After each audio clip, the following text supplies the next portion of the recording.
Alors, Monsieur le ministre, c'est devenu un grand classique de l'IRDAICOM. Alors, je vais vous demander de qualifier par deux adjectifs, l'un amélioratif, l'un péjoratif, donc les personnalités qui vont s'inscrire sur l'écran. Donc, on va commencer par le président François Hollande. Et qu'est-ce que j'utilise? Alors, de manière très synthétique, un adjectif amélioratif, un adjectif péjoratif, plutôt, pour décrire les personnalités. Alors, un adjectif positif, sincère, et un adjectif péjoratif, déterminé. Ce qui est vraiment un adjectif péjoratif, ça dépend. Donc, le Premier ministre, maintenant, Jean-Marc Ayrault. Un adjectif positif déterminé et un adjectif péjoratif sincère. D'accord. Alors maintenant, Manuel Valls. Vous voulez me fâcher avec tous mes amis, c'est ça non, Alors Manuel Valls, ambitieux et talentueux. D'accord. Ça ne va pas. Par rapport aux autres réponses que vous aviez données, on va considérer je ne voudrais pas vous donner le sentiment que je n'ai que deux adjectifs à mon vocabulaire. D'accord. Alors la chancelière allemande, maintenant, Angela Merkel. Ah. Européenne. Alors c'est une qualité ou un défaut? Qualité. Qualité, d'accord. Et un peu conservatrice. D'accord. Alors Pierre Mauroy, qui nous a quitté jeudi dernier, ancien Premier ministre. Comment dirais-je, authentique et immense. Normalement, c'est un défaut selon vous. Non, c'est pas un défaut, c'est une envie. Il était immense au sens. D'accord, il est un défaut. Alors Louis Gallois maintenant.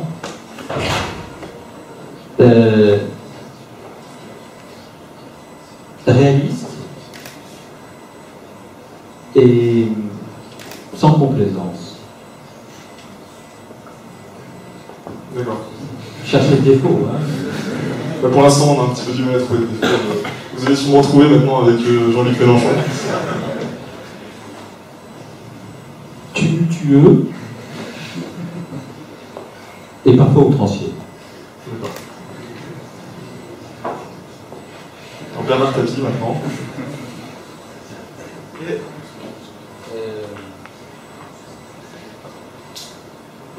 Joker. Alors pour la qualité de... Au nom de la séparation des pouvoirs. D'accord. Alors maintenant... On a quelques sujets en ce moment. Donc. Généralement, quand il y a quelques sujets qui ne se traitent pas au sein du pouvoir exécutif, le pouvoir exécutif reste discret. D'accord. Donc François Fillon maintenant avec une petite phrase aussi, donc, qui est...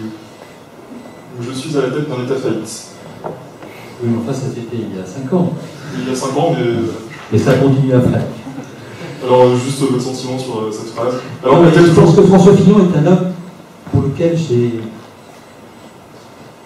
du respect parce que c'est un républicain. Comme disait Tocqueville, qui a écrit une partie de son œuvre dans mon département, c'est un républicain violemment modéré. Et j'ai du respect pour lui, parce qu'il y a des frontières qu'il ne franchit pas pour ce qui le concerne.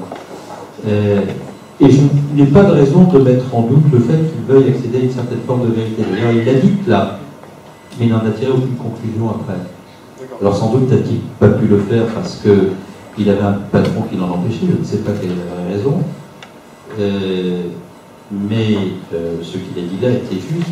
Ce que je regrette, c'est qu'il n'en ait pas tiré les conclusions. Et ce que je regrette aussi, c'est qu'après ne pas en avoir tiré les conclusions lui-même, il nous demande 5 ans après de le faire public qu'il n'a jamais osé le faire. Et cette il y a phrase quelque injustice. Phrase toujours d'actualité selon vous Laquelle? Donc, je suis à la tête d'un État faillite. Peut-être. Ah ben c'est pas le cas maintenant. D'accord. Nous sommes dans la tête d'un État qui se redresse. D'accord. Alors, nouvelle personnalité, donc maintenant Henri Guénaud, alors qui a déclaré récemment toutes les fortunes de France négocient leurs impôts. Et il a oublié l'imparfait. D'accord. Et votre sentiment donc Je viens de l'oublier.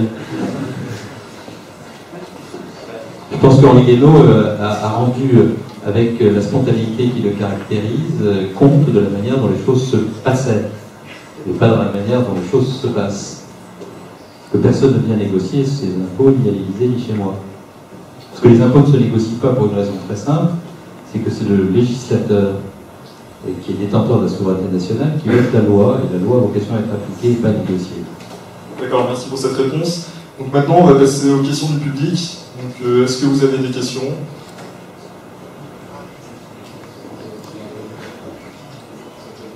Alors, je vais vous demander d'abord de présenter votre école et de vous présenter brièvement avant de poser votre question.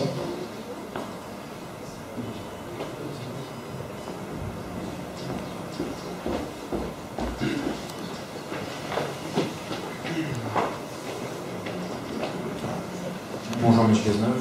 Bonjour. Moi, je viens de l'école des ponts Paris Tech. Et j'aimerais bien vous poser une question. De quelle école, je sais pas? L'école des ponts. J'aimerais bien vous poser une question sur la TVA sociale. Si j'ai bien compris, votre argument sur la TVA sociale, c'est que ça, c'était un allègement, mais derrière ça, il y avait de la récupération sur l'impôt des bénéfices, c'est ça? Impôt sur les sociétés. L'impôt sur les sociétés, pardon, excusez-moi. Du coup, ma question était la suivante. Étant donné qu'on entend souvent, notamment dans la presse, je ne sais pas quelle est la réalité de ce fait-là, qu'on entend souvent que les entreprises arrivent assez facilement à minimiser les impôts qu'elles payent en France. Dans quelle mesure c'est pertinent de faire ce genre de proposition? Parce qu'on en récupère moins que ce qu'on pense. Non, je pense qu'on a un problème de fond en France qui est un problème de compétitivité qui n'est pas simplement un problème de compétitivité coût, nous avons aussi un problème de compétitivité produit. Quand on regarde par exemple ce que sont les coûts du travail dans l'industrie automobile française, ils ne sont pas nécessairement plus élevés que les coûts du travail dans l'industrie automobile allemande. Et pour autant, l'industrie automobile allemande arrive davantage à vendre ses produits à l'exportation que la nôtre pour des raisons qui tiennent au fait que depuis longtemps, l'industrie automobile allemande s'est engagée dans des actions d'innovation, transfert de technologie, de montée en gamme de ces produits. La montée en gamme des produits dans l'industrie, c'est un facteur de compétitivité aussi important que le coût de la main-d'œuvre dans l'industrie. Et nous avons, nous, en France, un problème de compétitivité coût, je crois qu'on ne peut pas le contester, mais nous avons aussi un problème de compétitivité produit, c'est-à-dire que nous avons insuffisamment innové, la relation entre les campus universitaires, les centres de recherche et l'industrie sont des relations trop peu articulées par rapport à ce qui se passe dans d'autres pays, la relation entre les collectivités territoriales, le système bancaire et les industries sont insuffisamment structurées. Je vous prends un exemple très concret. En Allemagne, la Banque européenne d'investissement, lorsqu'elle consent des prêts, l'Allemagne récupère à peu près 13% de ses prêts. Pourquoi est-ce que l'Allemagne récupère 13% des prêts de la BEI sur les actions les plus innovantes? Parce qu'il y a une espèce de continuum qui a été organisé entre les banques, les lenders, les industriels, pour récupérer tous les appels à projets et les financer dans les meilleures conditions. En France, on n'est pas à 13% de retour de prêt de la BEI, mais à 7%. Pour des raisons qui tiennent au fait que on n'a pas organisé l'innovation, on n'a pas organisé les transferts de technologie. Donc, pour moi, il n'y a pas de mesure miracle de réduction du coût du travail qui permettrait de restaurer la compétitivité si on ne fait pas un effort de compétitivité produit, monter en gamme de nos produits. Est-ce pour autant qu'il faut abandonner toutes les opérations destinées à limiter le coût du travail? Non. Et si on le fait, il faut le faire avec des dispositifs simples qui conduisent à ne pas reprendre d'une main ce que l'on a pris de l'autre. La TVA sociale, c'était 12 milliards d'allègements de cotisations financés par une augmentation du taux de TVA. C'est-à-dire 12 milliards d'allègements de cotisations pour les entreprises, payés par une augmentation de la fiscalité indirecte, payés par tous les Français. Il y a un effet de l'analyse. Le CICE, nous allons nous mettre en place, c'est 20 milliards net. Et comme c'est un crédit d'impôt, il ne bonifie pas le bénéfice, et il n'est pas récupéré par l'IS, contrairement à la TVA sociale. Mais de toute façon, ma conviction est profonde, et je le dis à un membre de l'école des ponts, il y a peut-être des gens de l'école des mines, il y a peut-être des gens des arts et métiers. Ce pays a besoin, d'abord, ce pays a besoin d'avoir une autre relation au succès, à la réussite. Vous êtes des jeunes étudiants. Je vois beaucoup de jeunes qui me disent non, c'est pas si on va rester parce que ce pays n'aime pas ceux qui réussissent. Il n'aime pas ceux qui sortent des écoles avec des niveaux de diplôme, qui peuvent dans l'entreprise se développer, croître, s'épanouir. Moi, j'ai pas envie d'un pays qui est une relation d'amertume à l'égard de ceux qui réussissent. J'ai même envie d'un pays dans lequel on incite les gens à réussir, et peut-être même, cela va-t-il vous surprendre, à gagner de l'argent. Mais pas à gagner de l'argent pour l'amour de l'argent, à gagner de l'argent parce que c'est parfois la condition pour qu'on réinvestisse dans l'innovation, dans l'appareil de production, dans le développement de technologies nouvelles. L'argent, c'est pas une fin, c'est un moyen. Et j'ai bien conscience qu'on a un problème de relation dans ce pays à la réussite. Et je voudrais vous dire qu'on peut tout à fait, dans ce pays, développer de l'activité, innover, investir, créer son entreprise, en ayant autant de succès qu'ailleurs. Et j'aimerais beaucoup que la déclinologie, qui est devenue quand même la science la plus partagée de ceux qui ont investi en politique, ne désespère pas ceux que j'ai devant moi de rester en France. Et nous avons un rôle particulier à jouer pour cela. Quand je vous parlais de la réconciliation avec les entreprises, ça portait cette préoccupation. Lorsque je vous parle de la réussite, ça porte cette préoccupation. Et en même temps, n'ayez pas peur de la justice. C'est-à-dire que quand il y a des périodes un peu difficiles comme celles que nous vivons, qu'on demande à ceux qui gagnent un peu plus que d'autres de contribuer davantage à l'œuvre de redressement, c'est un point fondamentalement scandaleux. Donc la justice, la réussite, ça peut se conjuguer ensemble, et c'est même ça la clé de la République. C'est lorsque ceux qui réussissent aiment suffisamment la République et leur pays pour accepter de lui donner un peu, lorsque la République leur a donné beaucoup, lorsque le pays est en difficulté. Donc essayons de sortir de ces mauvais débats qui polluent complètement l'espace public en France et qui entretiennent beaucoup de désespérance et surtout beaucoup de conflits entre les Français. Ce pays est trop conflictuel. Il manque de culture de compromis, il manque de fraternité, il manque de tolérance, il manque de capacité d'écoute. D'accord. Je profite de cette question pour évoquer d'autres sujets parce que je n'ai pas l'occasion souvent de faire passer des messages à des jeunes publics, donc je le fais ce soir en profitant d'une question pour y répondre et en traiter d'autres. Alors on va passer maintenant à la question qui a recueilli le plus de votes au sein du public. Donc cette question est la suivante. Donc la rigidité du statut de fonctionnaire rend difficile l'ajustement des dépenses. Ne faudrait-il pas le réformer, voire le supprimer? Ce n'est pas la rigidité du statut de fonctionnaire qui rend difficile la maîtrise des dépenses publiques. C'est l'incapacité dans laquelle nous sommes de moderniser l'administration avec le statut de la fonction publique tel qu'il existe. Nous n'avons pas besoin de modifier le statut de la fonction publique pour réorganiser la relation entre l'État et les collectivités territoriales. On n'a pas besoin de modifier le statut de la fonction publique pour engager une réflexion sur ce que doit être le périmètre du service public, c'est-à-dire les missions que nous devons garder dans la sphère du service public et celles que nous devons abandonner. Je prends un exemple très concret, la politique familiale. Aujourd'hui, vous avez un débat sur la politique familiale qui se réduit à la question de savoir si on maintient les allocations pour tout le monde à périmètre inchangé. Mais il y a des tas de besoins nouveaux qui sont apparus dans la société, et donc la politique familiale doit s'emparer.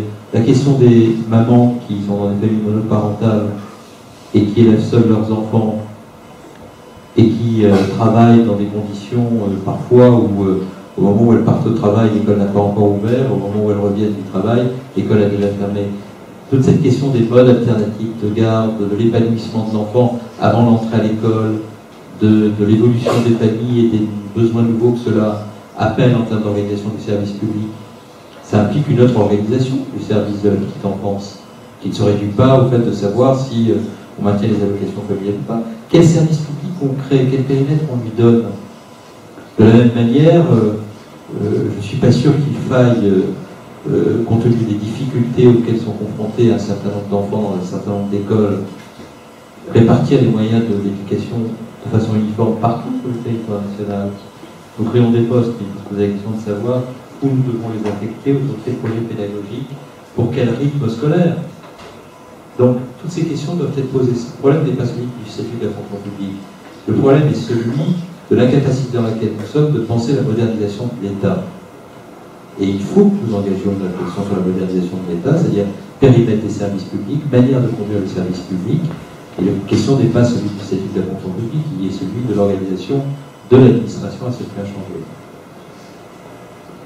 Moderniser, ce n'est pas nécessairement remettre en cause des choses qui font du lien social, de la solidarité, des acquis sociaux. Aussi longtemps qu'on présentera la modernisation comme un moyen de détruire ce qui a été acquis de longue lutte, nous dresserons des Français contre la modernisation et l'évolution de la société. Nous n'avons pas besoin de détruire pour construire. Alors peut-être une nouvelle question du public, si vous en avez une autre.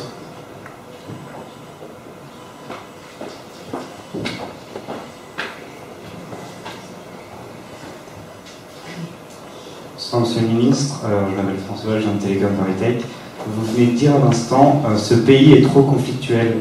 Est-ce que vous pensez que la politique sociale et familiale du gouvernement, en particulier sur le mariage pour tous, est la meilleure solution pour apaiser ces conflits? Je vous remercie de cette question. Parce que j'ai été extrêmement triste de la manière dont ce débat a évolué. D'abord, pour moi, la République, c'est un espace de tolérance. Ce n'est pas un espace d'exclusion. Ce n'est pas un espace d'ostracisation. Le fait qu'on veuille reconnaître à des gens qui s'aiment, qui sont de même sexe, la possibilité de se marier, n'enlève rien à ceux qui, parmi les couples hétérosexuels, ont envie de se marier et se sont mariés. Ça n'enlève rien à ceux qui croient au mariage dans sa forme la plus traditionnelle, simplement un droit nouveau qu'on reconnaît. Et c'est aussi une manière de dire que dans la République, parce que la République c'est un espace dans lequel des valeurs existent qui s'appellent la fraternité, la liberté, l'égalité, on doit pouvoir permettre de reconnaître l'égalité à ceux qui veulent vivre comme ils l'entendent. La fraternité parce que le fait qu'on veuille vivre différemment ne justifie pas que partout la haine déferle. Et la liberté parce que chacun doit pouvoir être libre de choisir son propre chemin dès lors que le chemin qu'il choisit n'est pas de nature à empêcher les autres de vivre comme ils l'entendent. C'est ça la République. Et le fait que dans une loi, on veuille traduire ces valeurs, soit interprétées par certains comme un facteur de division, alors que ceux qui divisent, ce ne sont pas ces valeurs, c'est la haine. Ça m'a peiné, ça m'a choqué. Parce que cette loi n'était pas destinée à créer des conflits, elle était destinée à faire en sorte que les valeurs auxquelles nous croyons et qui sont les valeurs de la République puissent s'emporter. Donc ceux qui divisent ne sont pas ceux qui essaient de faire en sorte que les valeurs de la République progressent. Ceux qui divisent sont ceux qui, en raison de ce à quoi ils croient, qui est bien légitime, laissent déferler dans la République des sentiments qui ne sont pas ceux de la tolérance et de la compréhension de l'autre. Et j'imagine que dans cette salle, il y a des sentiments très contrastés sur ce sujet, mais moi je vous dis quel est mon sentiment et quelles sont mes convictions. Mon sentiment et mes convictions, c'est que la République est plus forte lorsque la tolérance y est davantage partagée, et qu'elle est plus faible lorsque la colère, l'irrationalité, l'exclusion de l'autre l'emporte. Et moi je me battrai toujours pour que l'exclusion de l'autre ne soit pas possible. Voilà ma conviction. D'accord, donc on va finir sur une dernière question du public. Donc j'ai vu que vous aviez beaucoup de questions tout à l'heure.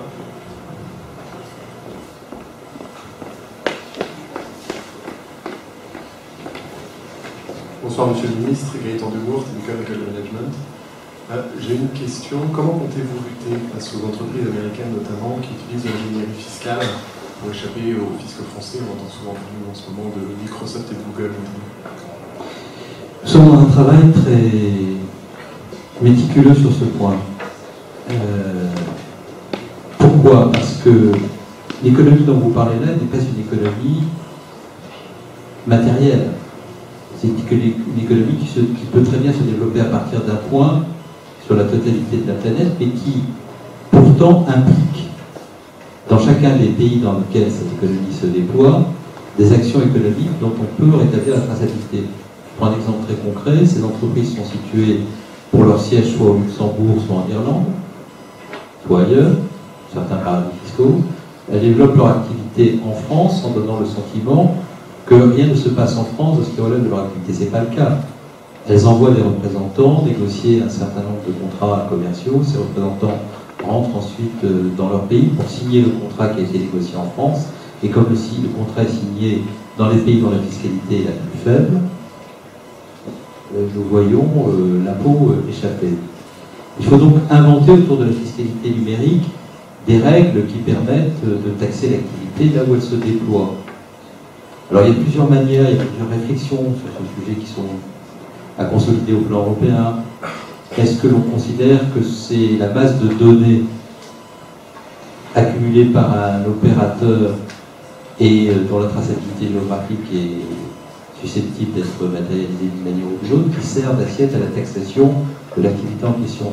Toutes ces réflexions sont en cours, elles doivent aboutir à de nouvelles réglementations qui permettront de taxer sur l'ensemble de la planète ces activités qui sont certes immatérielles, mais qui engendrent des flux économiques que l'on peut identifier, qu'on s'en peut identifier, notamment à travers l'utilisation des données personnelles, dans le respect strict des règles qui s'appliquent à l'usage de ces données. Il y a aussi des aspects de liberté publique qui doivent être scrupuleusement respectés. D'accord, alors pour terminer, une toute dernière question. J'ai vu que vous en aviez par là.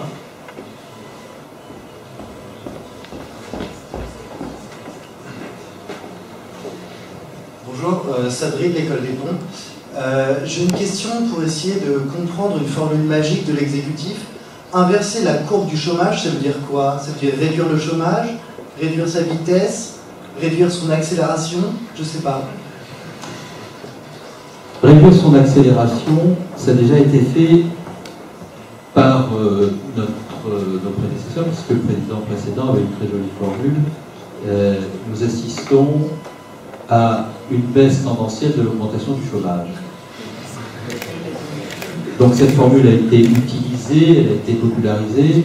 Notre objectif n'est pas d'aboutir à une baisse tendancielle de l'augmentation du chômage. Quand on parle d'inversion de la courbe du chômage, ça veut dire une diminution du nombre de chômeurs. Chaque mois, nous avons une augmentation du nombre de chômeurs.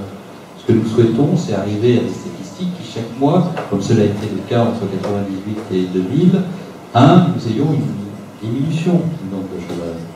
Nous ne pouvons pas le faire si, il n'y a pas une restauration de la compétitivité, s'il n'y a pas une possibilité pour les entreprises de réinvestir, donc d'où les actions sur l'union bancaire et la création d'un banque publique d'investissement, s'il n'y a pas une politique de l'emploi et de la formation professionnelle qui soit dynamique, d'où la réforme qui est inscrite à l'ordre du jour de la conférence sociale de la formation professionnelle et la volonté que nous avons à travers un contrat d'avenir, contrat de génération, d'offrir une première chance de réinsertion pour les jeunes, et c'est sur l'action par la mobilisation de la totalité de ces instruments que nous espérons atteindre cet objectif.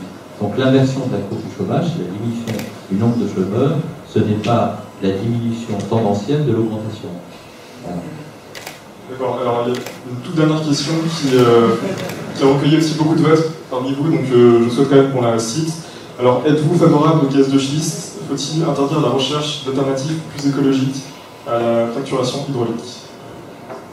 Je ne suis pas favorable à ce que l'on développe des modes de production énergétique dont l'innocuité sur l'environnement et la santé ne soit pas garantie.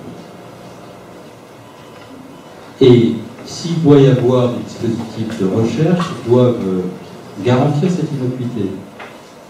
Et aussi longtemps que la recherche n'a pas permis de garantir cette innocuité, il ne saurait y avoir de l'exploitation de ces gaz de schiste. Or aujourd'hui, il n'y a pas d'autre technique que celle de la fracturation hydraulique pour exploiter ces gaz de schiste. Et par conséquent, aussi longtemps que cette technologie ne garantit pas l'innocuité sur la santé et l'environnement, peut-être que la recherche pourrait contribuer. Mettre en exploitation les gaz de schiste par cette technologie représente un risque que nous ne pouvons pas couvrir. C'était d'ailleurs ce que prévoyait la précédente loi. J'ai entendu, à l'occasion du débat que j'ai fait avec lui il y a 3 jours, François Fillon dire qu'il était absolument désespéré qu'on n'exploite pas les gaz de schiste, mais la loi qui portait interdiction de l'exploitation des gaz de schiste en l'état actuel de l'art était une loi qui portait le nom de François Fillon, je le précise simplement. Et je tiens à la loi à votre disposition. Très bien, c'est sur cette question que va se clôturer cette conférence. On vous remercie très chaleureusement, C'est moi qui vous ministre, d'être venu vous exprimer ce soir devant les...